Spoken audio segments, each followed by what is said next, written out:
గాంధీ భవన్ కు కొండా మురళి వెళ్లారు. క్రమశిక్షణ కమిటీ చైర్మన్ మల్లు రవితో భేటీ అయ్యారు. క్రమశిక్షణ కమిటీకి 15 పేజీలతో కొండా మురళి నివేదిక ఇచ్చారు. ఇటీవల కొండా దంపతులపై వరంగల్ నేతలు ఫిర్యాదు చేశారు. దీంతో గాంధీ భవన్ కు వెళ్లి తమ వ్యాఖ్యలపై నివేదిక ఇచ్చారు కొండా మురళి. వరంగల్ ఎమ్మెల్యేలపై కొండా మురళి కంప్లైంట్ చేశారు. ఫిర్యాదులో పలువురు నేతల పేర్లను కొండా మురళి ప్రస్తావించారు.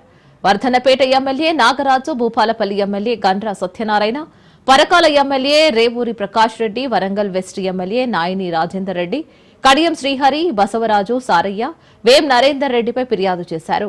మంత్రి సీతక్కతో ఇబ్బంది లేదని కొండా మురళి తెలిపారు.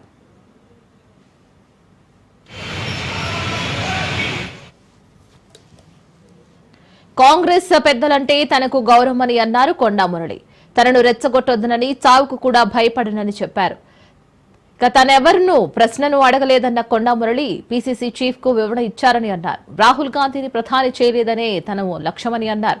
మంచి చెడు అనేది ఏదో తన అంతరాత్మకు తెలుసునని అన్నారు. తాను బలహీనుడిగా బలవంతుడును అనేది అందరికీ తెలుసునని అన్నారు కొండా మురళి. సీఎంగా రేవంత్ రెడ్డి కలకాలం ఉండాలని కోరుకుంటున్నట్లు తెలిపారు. అదేవిధంగా పీసీసీ చీఫ్ మరింత బలోపేతం కావాలని ఆకాంక్షించారు. తాను రాజీనామా చేసి పార్టీ మారినట్టు చెప్పిన కొండా మురళి పదవులతో బయటకు వెళ్లలేదని గుర్తు చేశారు. బీసీలకు గౌరవించాలని, తన ప్రభావం తగ్గితే తన కోసం ఇంతమంది వచ్చేవారా అంటూ క్వశ్చన్ చేశారు. పార్టీ ఏం నిర్ణయం తీసుకుంటుందో తనకు తెలియదని అన్నారు.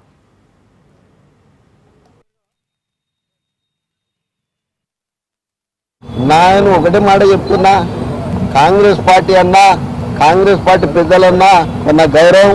ఎందుకంటే ఆ రోజు మీరు చూసిన రాజశేఖర రెడ్డి గారి గురించి త్యాగం చేసినాం. మరి ఈ రోజు కూడా ఒకటే, రేవంత్ అన్న ఇలా ముఖ్యమంత్రిగా మళ్ళా ఉండాలని బీసీ నాయకుడు మరి మహేష్ కుమార్ నిన్న పిసిసి అధ్యక్షుడు అయినందుకు ఇక్కడికి రావడం జరిగింది. నన్ను ఎవ్వరేం క్వశ్చన్లు అడగలేదు. అందరూ కూడా నాకు దగ్గరే. రాహుల్ గాంధీ గారు అంటే నాకు గౌరవం కాబట్టి ఆ రోజు మరి నేను మాట్లాడడం జరిగింది. ఈరోజు కూడా సోనియా గాంధీ గారన్నా ఇలా రాహుల్ గాంధీ గారిని ప్రధానమంత్రి చేయాలనే ఆ తపన నా దగ్గర ఉంది. కాబట్టి మీరు ఎవ్వరు కూడా దీన్ని వేరే విధంగా అర్థం చేసుకోవద్దు.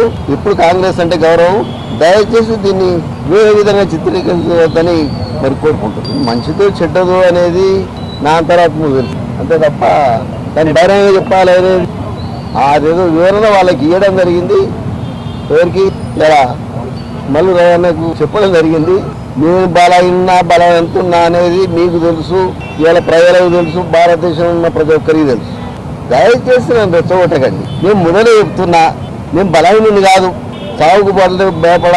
ఇంకా 4 బుల్లెట్లు ఉన్నాయి నా దాంట్లో. నేను అందుకే కొంచెం నీడకు వస్తారా అని అడిగినా. లేదు మా మీడియా ఆయన చెప్పడం జరిగింది. అక్కనే పెట్టిందన్నా ఎండైనా మీరు రండి అని. అసలు నాకు ఆ విషయం తెలియదు.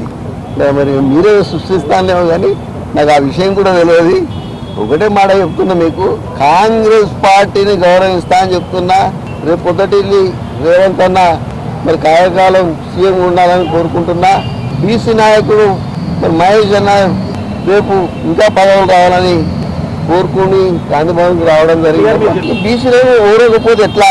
మీరు కూడా మమ్మల్ని కావాలని రెచ్చగొట్టుకుంటా. దయచేసి బీసీలను గౌరవించండి. వాళ్ళకి ఎన్ని ఇబ్బందులు ఉన్నాయో నాకు తెలుసు. నేను మొన్న కూడా మాట్లాడినా, నేను అక్కడ వరంగల్లో మాట్లాడినా. మాకు తెలుసు అణగారిన వర్గాలు ఎలా ఉంటాయి. గత 45 ఏళ్ళ బట్టి నేను వాళ్ళ కోసమే పోరాడుతున్నా.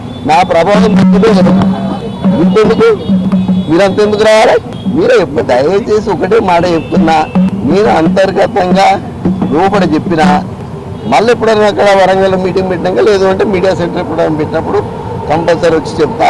కాంగ్రెస్ పార్టీ అంటే గౌరవం ఉన్నది, మహేష్ అన్న అంటే గౌరవం ఉన్నది, రేవంత్ అన్న అంటే గౌరవం ఉన్నది. ఇప్పటి కూడా రేవంత్ అన్నప్పుడు రేఖమ్మని నేను మరి ఆడ పాదయాత్ర పంపి రాజశేఖర అన్నతో కూల్చింది రేఖమ్మ. మేమంతా ఒకటే. మీరు ఎవరు కూడా దయచేసి దీంతో ఎలాంటి విభేదాలు లేవు. అర్థమైంది కదా?